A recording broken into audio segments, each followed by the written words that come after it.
Hi everyone, and thanks for being with me. For the battle in the war against who has the largest penis, the United States has come out swinging, deciding through Donald Trump, the man with the smallest, you know what, that he's going to step into the fray in relation to the conflict between Israel and Iran. And the reason for stepping into this battle is because primarily Netanyahu has told him that he's a great guy, the greatest president that they've ever had.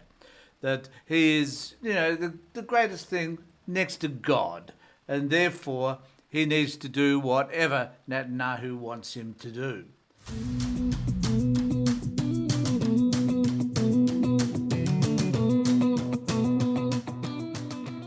So Donald Trump has given in to the whims and the fancy of the crazy man who's committed a genocide in Gaza, who's irrationally and with a sense of, I don't know, I don't care, has bombed Iran in order to be able to demonstrate to the world also that his penis size is comparable to anybody else's.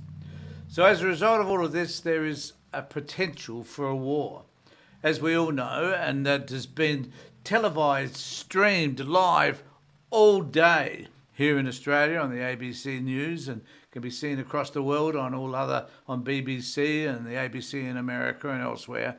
That this conflict, the conflict that the United States have now decided to buy into, will become something that may change the world forever. Now, Donald Trump has stated that he didn't want to be known as a president who entered wars. He wants to be the president who finishes wars. We just need to look at the way he rejoiced in concluding in Afghanistan, and blaming Biden for the withdrawal. But how he's the man that ends wars. He's the person that wanted a Nobel Peace Prize for ending the war in Gaza in just a day. And also the war in Ukraine, also in just a day. Because he has the magic qualities that all of us would desire of any leader. And that is the power to end conflict between nations who have been warring against each other for centuries.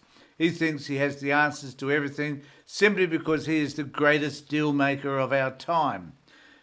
Now, given all of that, we're in a situation where we have to consider what it is that Trump is doing and the impact that it's going to have on us, or it's going to have on the rest of the world.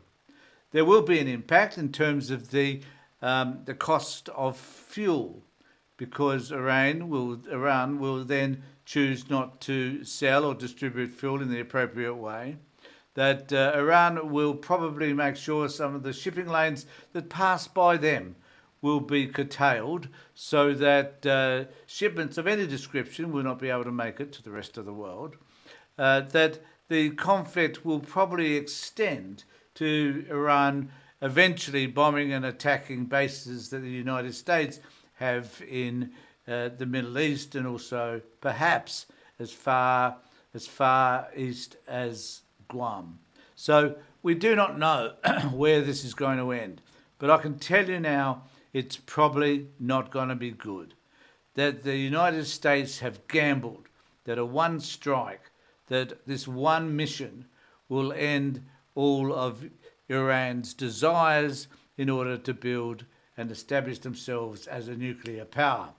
One of the issues that has interested me greatly is the impact of what it means to have nuclear weapons. And we just need to look no further than North Korea to understand that having nuclear weapons can be quite a deterrent from being attacked by others.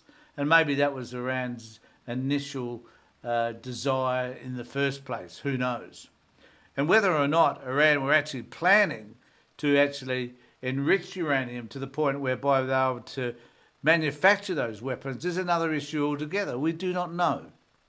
But everybody's speculating that that is what is happening. And after all, Netanyahu has been suggesting that this has been the desire of the Iranians for at least 35 to 40 years, because that is how long he's been talking about the fact that they are going to be able to manufacture uranium to the point whereby they'll be able to develop their own nuclear energy, the nuclear base for making missiles. So that's the stand at the moment. Now, how does that affect Australia?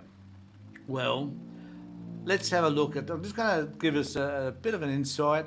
Sinodonis says Trump strikes are a big risk. Now, he is an Australian politician. He was former ambassador to the United States, and this is what he had to say. So Sinodonis says Trump's attacks are a big risk. Australia's former ambassador to the United States, Arthur Sinodonis, has told the ABC the attack on Iranian nuclear sites is a gamble that could open a can of worms off in the region, and I think that includes Australia as well. Sinodonis, a former MP and Chief of Staff to Prime Minister John Howard during the Iraq War, said Donald Trump had taken a big risk by joining the military conflict because this thing could drag on. We may not have finality, he said, noting there could be collateral damage in terms of the impact on the global economy, which I've just talked about. The real question here is whether this is enough to lead to structural change in Iran, that is, regime change. But he cautioned even that would not necessarily lead to a positive conclusion because it rests on the assumption that a new regime in Iran could be more favourable to the West. We had this issue with Iraq, he said. The can of worms is open and there are all sorts of possibilities. Now, the other issue too that really needs to be cited here is that negotiations were underway between the UK, Germany and other countries, and France, I think, with Iran. So those conversations were being had. Now, how those conversations have been progressing, nobody knows. What the final outcome would have been, nobody knows that as well. But diplomacy is always the answer to these problems.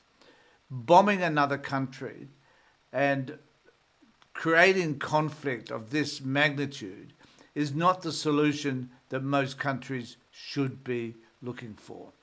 That this is an opportunity, or has been an opportunity, to seek appropriate change in the Middle East, and it was an opportunity to work with Iran to make sure that they would modify their progress towards nuclear weapons. We also know that the original plan, as imperfect as it might have been, that was forged by President Obama, was also cancelled by Trump because Trump didn't like the fact that Obama had done it, and that Obama had received a Nobel Peace Prize, something that Donald Trump would love to have, but probably will now never get.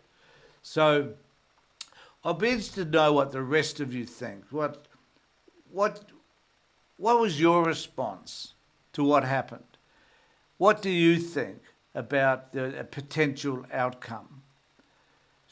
How do you think Australia, regretfully, may even get involved in all of this? How is it going to affect our economy and the flow of oil? What is it that we can do to challenge the United States so that they can know that with regard to issues such as this, they are basically on their own, perhaps just them and Israel? Maybe it's about time the world stood up, took notice of what Trump does. And there's plenty of issues and plenty of issues that could be fought over in relation to all of this, tariffs and so on, immigration. But at the end of the day, what Trump is doing, what the United States have decided, the way the United States have decided to engage in this particular conflict, may change the world forever. Let me know what you think in the comment section below. Remember to subscribe to my channel, ring the bell for further notifications. I'd be really, really interested to hear what you have to say. Take care, look after yourselves. And in these troubled times, be safe.